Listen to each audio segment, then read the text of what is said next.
जय Hind dear students. चलिए, board exam के लिए आपका जो ऑब्जेक्टिव का मेरा प्लान है और जो आपका इम्पोर्टेंट चैप्टर है प्रकाश का परावर्तन, उससे मैं आज इतना क्वेश्चन ऑब्जेक्टिव कराऊंगा कि जिससे आपको एक भी क्वेश्चन बोर्ड एग्ज़ाम में मिस नहीं होगा।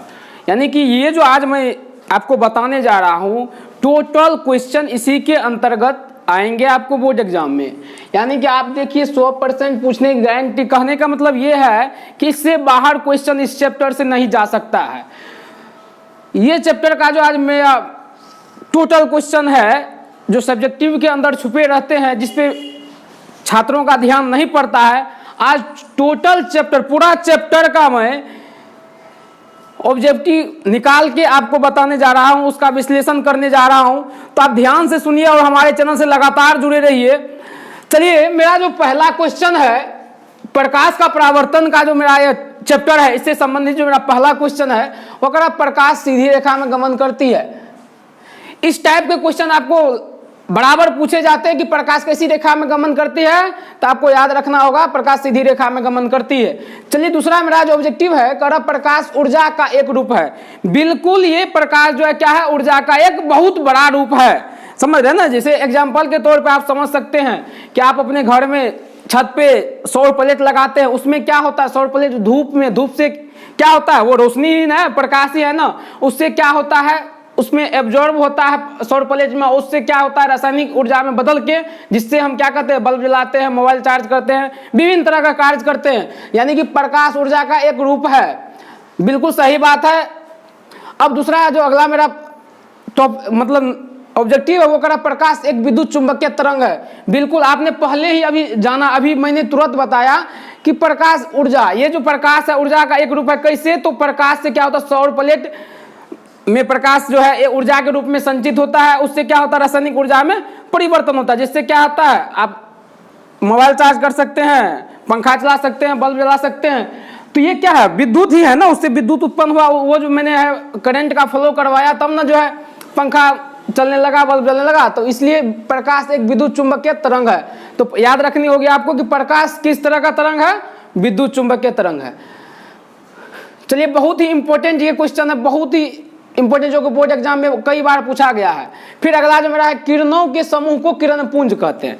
देखिए, बहुत सारा किरण जो है एक साथ अगर मिल के चले तो उसको हम क्या कहेंगे, किरण पुंज कहेंगे।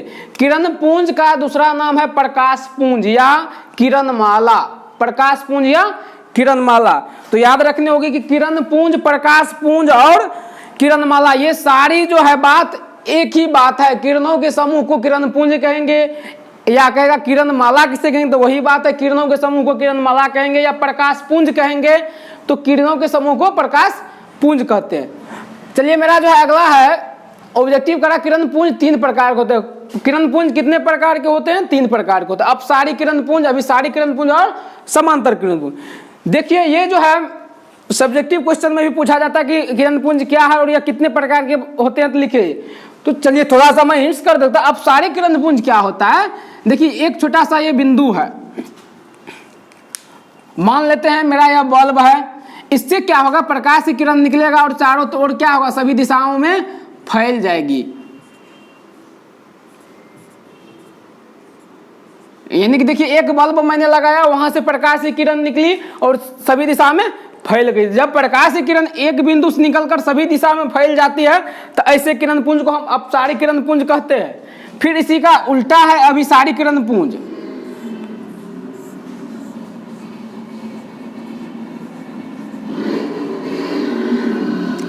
देखिए, इसमें क्या हो रहा है कि सभी दिशा से प्रकाश की किरण एक बिंदु पे आके मिल रहा है। तो जब इस तरह का बात होगा तो उसको हम अभिसारी किरण पुंज कहेंगे। और तीसरा मेरा समांतर किरण पुंज। इसमें क्या होता है, एक दूसरे से बराबर दूरी को मेंटेन करते हुए प्रकाश की किरण चली जाती है। यानी कि ये दोनों किरण के बीच की दूरी यहाँ जितनी होगी हर जगह उतना ही होगा, बराबर दूरी होगा।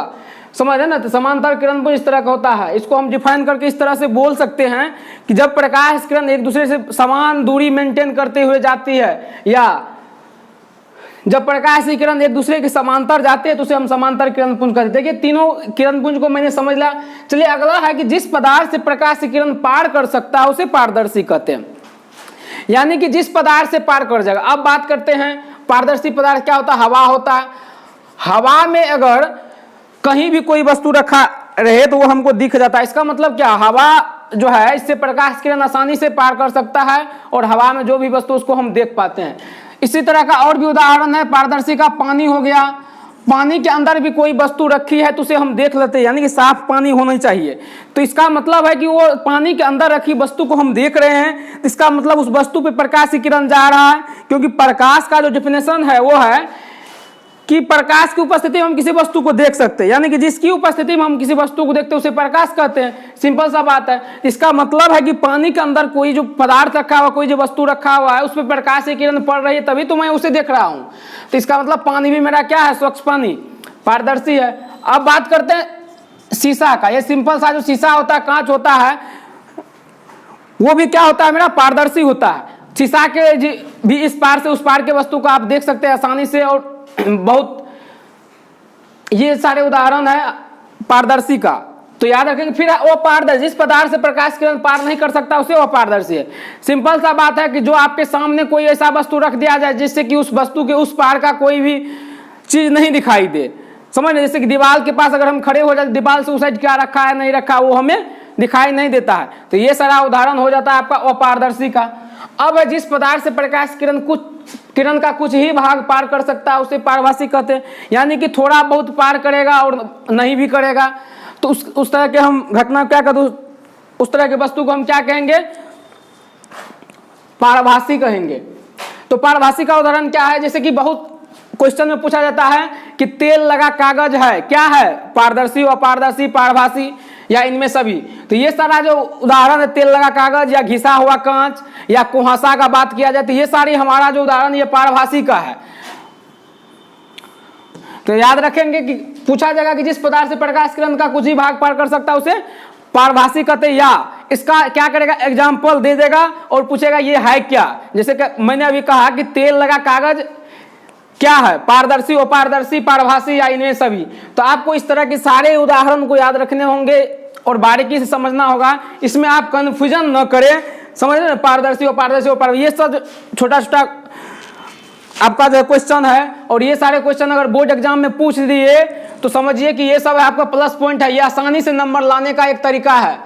चलिए अगला जो मेरा फिर है क्वेश्चन, ये अब की बार भी 2020 में एग्जाम में, बोर्ड एग्जाम में पूछा था और कई बार पूछा जाता है। तो ये सब मेरा समझिए कि ये आंख मूंद के नहीं भी मेहनत करेंगे तब पर भी ये सब नंबर दिलाने वाली क्वेश्चन है कि प्रकाश का परावर्तन के कितने नियम है। तो 2 नियम होते हैं। ये क्वेश्चन आपको कई बार पूछा गया, अब की बार भी बोर्ड एग्जाम में पूछा गया था। तो इस तरह के क्वेश्चन पर आप कभी भी मिस नहीं करेंगे, कॉन्शियस रहे और एक भी क्वेश्चन आपको इससे बाहर नहीं जाएगा, समझ रहे हैं ना। तो ये सारे क्वेश्चन आज मैं कराऊंगा इस चैप्टर से संबंधित जो आपको बोर्ड एग्जाम में पूछे जाते हैं, या उससे ज्यादा ही क्वेश्चन कराऊंगा जितना बोर्ड एग्जाम पूछ नहीं सकता, उससे ज्यादा मैं आपको पहले बता दूंगा कि बोर्ड एग्जाम का ऐसा कोई भी क्वेश्चन है जो आपसे नहीं बने, ऐसा नहीं हो सकता। सभी क्वेश्चन आपको बनना चाहिए अगर आप मेरा क्लास कर रहे हैं तो। चलिए अगला जो है करा है कि आपतित किरण और अभिलंब के बीच बना कोण, आपतन कोण। देखिए जब प्रकाश का परावर्तन होता है, मान लीजिए ये सिंपल सा मेरा एक सतह है, जब प्रकाश का किरण आया और टकरा के लौट जाता है तो इस घटना को मैं प्रकाश का परावर्तन कहता हूं। बीच में एक अभिलंब डालते हैं, ये आने वाली किरण है, ये जाने वाली किरण है। ये आपतित किरण है, आने वाली किरण, ये जाने वाली किरण परावर्तित किरण। कहा कि आपतित किरण और अभिलंब के बीच बना कोण, ये कोण के बारे में हमें कह रहा है। आपतित किरण और अभिलंब के बीच बना कोण क्या कहलाता है, आपतन कोण कहलाता है। चलिए फिर दूसरा है कि परावर्तित किरण और अभिलंब के बीच बना कोण परावर्तन कोण कहलाता है। सही बात है, ये जो है परावर्तित किरण है और ये अभिलंब है, इसके बीच जो कोण बनेगा उसे परावर्तन कोण कहेंगे। इस तरह का क्वेश्चन भी पूछा जा सकता है, तो आपको कभी भी इस तरह के क्वेश्चन को मिस नहीं करना है। फिर है गोलीय दर्पण के मध्य बिंदु। अब बात करते गोलीय दर्पण भी मैं आ गया। गोलीय दर्पण कैसा होता है, यहां पे देखिए गोला होता है। गोलीय दर्पण कैसा होता है, गोला होता है। अब यहां पे मान लीजिए इसको काट के मैं दर्पण बनाता हूं, तो एक तरफ से तो दर्पण बनाने के लिए पहले पेंट करना पड़ता है, या इसको बाहर से पेंट किए इसको अंदर से पेंट करेंगे। और मध्य बिंदु, ये दर्पण है पूरा, इसके मध्य बिंदु ये है बीच का बिंदु।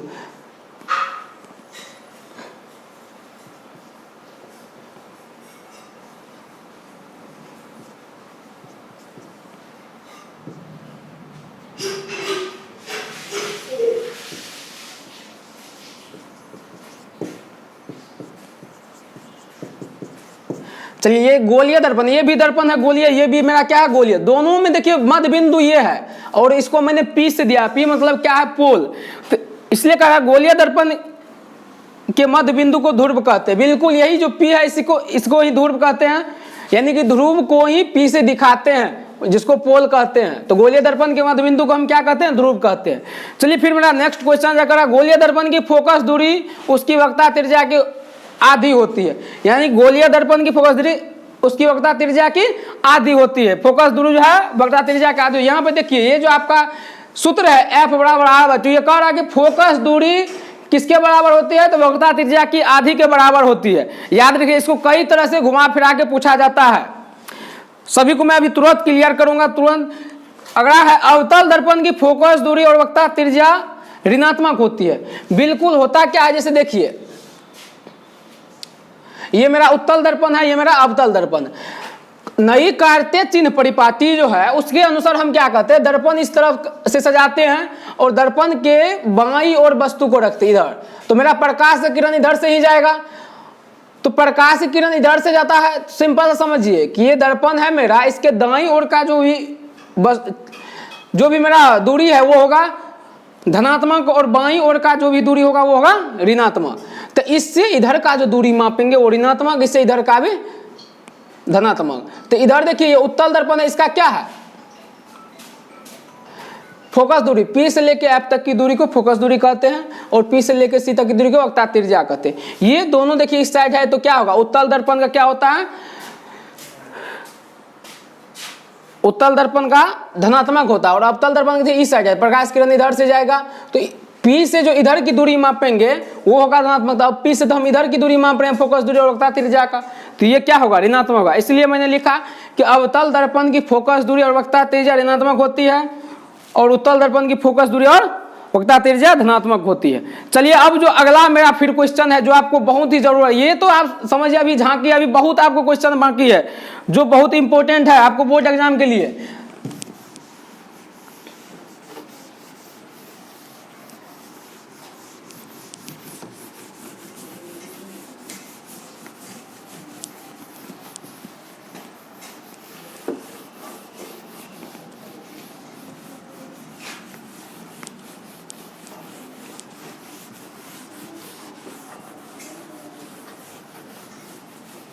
अब जो है दर्पण संबंधित हम बात कर लेते हैं। दर्पण आपका जो है उससे कितने क्वेश्चन आपको जो इंपॉर्टेंट है जो पूछे जाते हैं उसका थोड़ा मैं चर्चा कर लेता हूं, क्लियर कर लेता हूं। चलिए पहला जो है वो है मेरा समतल दर्पण। तो समतल दर्पण से कितने क्वेश्चन आपको पूछे जाते हैं एग्जाम में, थोड़ा सा मैं उसको क्लियर कर रहा हूं। सबसे पहला है कि समतल दर्पण का फोकस दूरी कितना होता है। बहुत ही जबरदस्त क्वेश्चन है कि समतल दर्पण का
अब समतल के दर्पण के बारे में देखिए, समतल दर्पण का फोकस दूरी की बात किया जाए तो इसका समतल दर्पण का फोकस दूरी कितना होता है, अनंत होता है।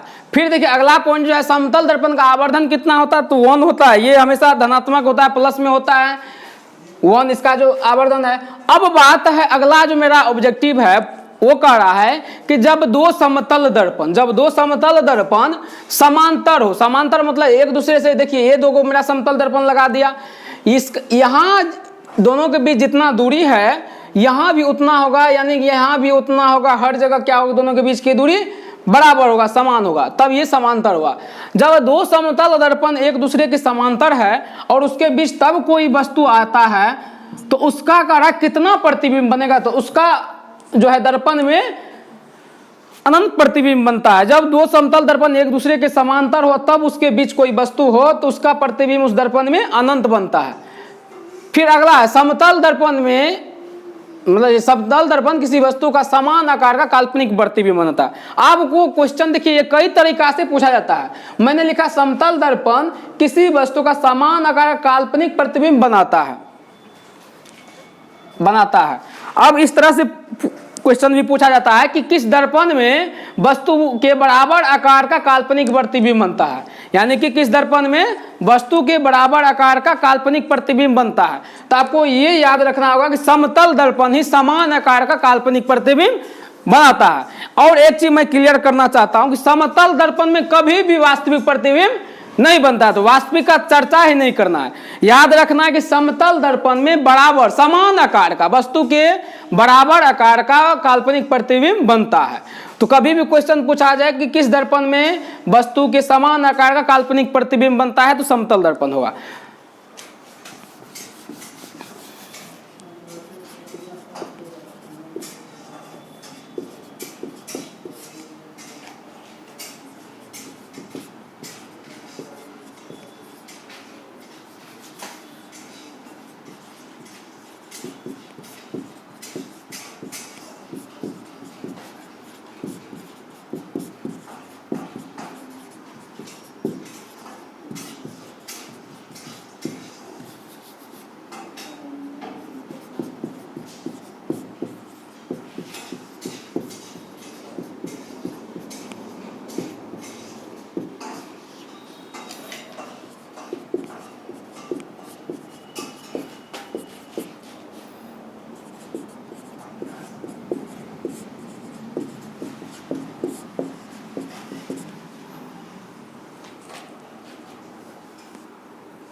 चलिए थोड़ा सा मैं क्लियर कर रहा हूं कि उत्तल दर्पण में हमेशा किसी वस्तु का काल्पनिक और छोटा प्रतिबिंब बनता है। अब यहाँ पे बात किया जाए, कहेगा किस दर्पण का उपयोग मैं काल्पनिक और वस्तु से छोटा प्रतिबिंब बनाने के लिए करूंगा, तो होगा उत्तल दर्पण। और अगला जो मेरा पॉइंट है, देखिए अवतल दर्पण में वस्तु से बड़ा काल्पनिक प्रतिबिंब बनता है। अब देखिए ये तीनों पॉइंट आप समझिए कि क्वेश्चन कहेगा काल्पनिक प्रतिबिंब वस्तु के बराबर आकार का मैं चाहता हूं बनाने के लिए, तो किस दर्पण का प्रयोग करूंगा? तो समतल दर्पण। अब है काल्पनिक प्रतिबिंब वस्तु से छोटा आकार का मैं चाहता हूं प्राप्त करने के लिए, तब किस दर्पण का उपयोग करूंगा? उत्तल दर्पण का उपयोग करूंगा। अब कह रहा है कि अवतल दर्पण, यहां देखिए, फिर मेरा मन हुआ कि काल्पनिक प्रतिबिंब ही वस्तु से बड़ा आकार का मैं चाहता हूं प्राप्त करने के लिए, तो हमें अवतल दर्पण का प्रयोग करना होगा। तो एक चीज देखिए, तीनों में क्लियर कर दूंगा। काल्पनिक प्रतिबिंब से संबंधित मैं क्वेश्चन को क्लियर कर रहा हूं। काल्पनिक प्रतिबिंब वस्तु का से समान आकार का समतल दर्पण, वस्तु से छोटा उत्तल दर्पण, और वस्तु से बड़ा तो अवतल दर्पण। फिर अगला बात है कि समतल दर्पण और उत्तल दर्पण में सिर्फ काल्पनिक प्रतिबिंब बनता है। अगर देखिए वास्तविक का कोई भी अगर बात आए ना, तो समतल और उत्तल को भूल जाइएगा, क्योंकि उसमें समतल और उत्तल में, ये दर्पण में वास्तविक प्रतिबिंब कभी नहीं बनता। तो जैसे वास्तविक प्रतिबिंब का बात किया जाए तो ये दोनों को भूल जाइएगा। अब है अवतल दर्पण। अवतल दर्पण में काल्पनिक और वास्तविक दोनों प्रतिबिंब बनते हैं। अगर पूछा जाए कि इस दर्पण में वास्तविक और काल्पनिक दोनों प्रतिबिंब बनता है, तो समतल अवतल दर्पण होगा। ये समझ रहे ना? इस तरह का कोई भी क्वेश्चन आप कंफ्यूजन नहीं करेंगे। चलिए अगला फिर मैं बात करता हूं, दूसरा जो मेरा ऑब्जेक्टिव बहुत जरूरी है।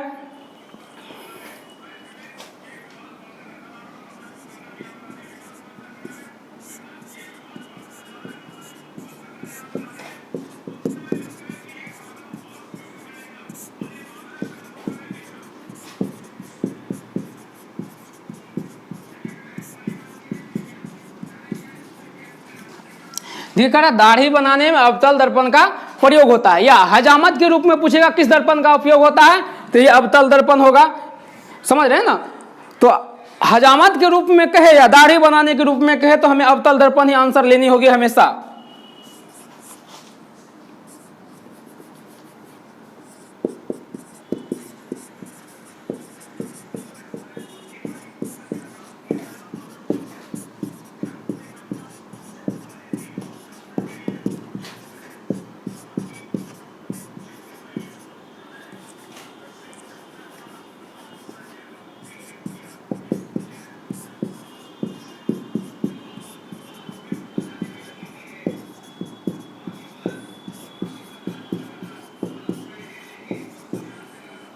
अब है गाड़ी के साइड मिरर में, देखिए कोई भी गाड़ी क्यों ना हो, बड़ी गाड़ी हो छोटी गाड़ी हो, उसके बगल में आईना होता है जिसको मिरर कहते हैं, साइड मिरर कहते हैं। दर्पण लगा होता है। तो गाड़ी के साइड मिरर में मिरर के रूप में उत्तल दर्पण का उपयोग पूछा जाएगा। गाड़ी के साइड मिरर में किस तरह का दर्पण का उपयोग करते हैं, तो उत्तल दर्पण का उपयोग करते हैं। या ऐसे भी क्वेश्चन पूछा जाता है कि गाड़ी के साइड मिरर में किस दर्पण को अधिक उपयोगी में वरीयता देते हैं, यानी कि गाड़ी के साइड मिरर में के लिए कौन सा दर्पण अधिक उपयोगी है, तो वो होगा मेरा उत्तल दर्पण।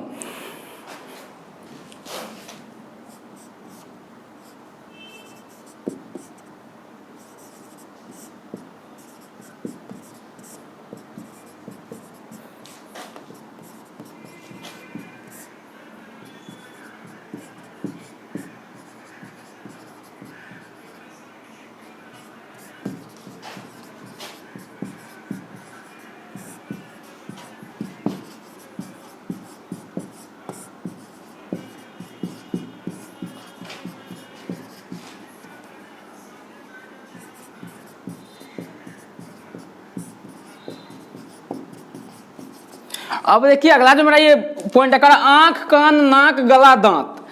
आंख कान नाक गला दांत इत्यादि के इलाज में अवतल दर्पण का उपयोग होता है। अब देखिए इलाज का बात यहां से देखिए, इतना चीज हमको क्या याद रखना, आंख कान नाक गला दांत मुंह, ये सब छोड़िए, याद रखिए जब इलाज संबंधित बात करेंगे तो अवतल दर्पण ही वहां पे आंसर मारिएगा। घुमा फिरा के पूछता है, ऐसे सिंपल सा नहीं पूछता है। इससे पहली बार पूछा गया था कि दंत विशेषज्ञ दांत का बड़ा प्रतिबिंब प्राप्त करने के लिए किस दर्पण का उपयोग करते हैं। देखिए यहां मैंने लिख दिया आंख कान नाक गला दांत। अब दंत विशेषज्ञ हो कि गला विशेषज्ञ हो कि आंख नेत्र विशेषज्ञ हो, इलाज का बात करेगा तो अवतल दर्पण दिमाग में याद रखिएगा, एडजस्ट रखिएगा। समझिए आज ये जो है मेरा यह प्रकाश के परावर्तन का पूरा अभी भी क्वेश्चन नहीं हुआ ऑब्जेक्टिव का, समझ रहे हैं ना। ये आपको 2 4 5 ऐसे पूछे जाते, लेकिन चैप्टर में 50 क्वेश्चन कम से कम मैं कराऊंगा। तो ये आज जो है मान लीजिए कि इसको भाग 1 कह देंगे, पार्ट 1 मेरा ऑब्जेक्टिव का, पार्ट 2 फिर मैं दूंगा आपको। तो आपको मेरी वीडियो अगर अच्छी लगती है तो लाइक करें, और चैनल को सब्सक्राइब नहीं किए चैनल को सब्सक्राइब भी कर लें, और दोस्तों में शेयर करें। और हमारे चैनल से जो आपके अब की बार बोर्ड एग्जाम नहीं है, जो आपके फ्रेंड है उसको तो जल्द से जल्द कहें कि हमारे चैनल को सब्सक्राइब करके हमारे चैनल से ये क्लास के करें, वो बहुत ही उसको फायदा होने वाला है। और अगर आप ऑनलाइन टेस्ट भी देना चाहते हैं तो हमारा जो है कॉन्टैक्ट नंबर, उस पर आप संपर्क कर सकते हैं। धन्यवाद।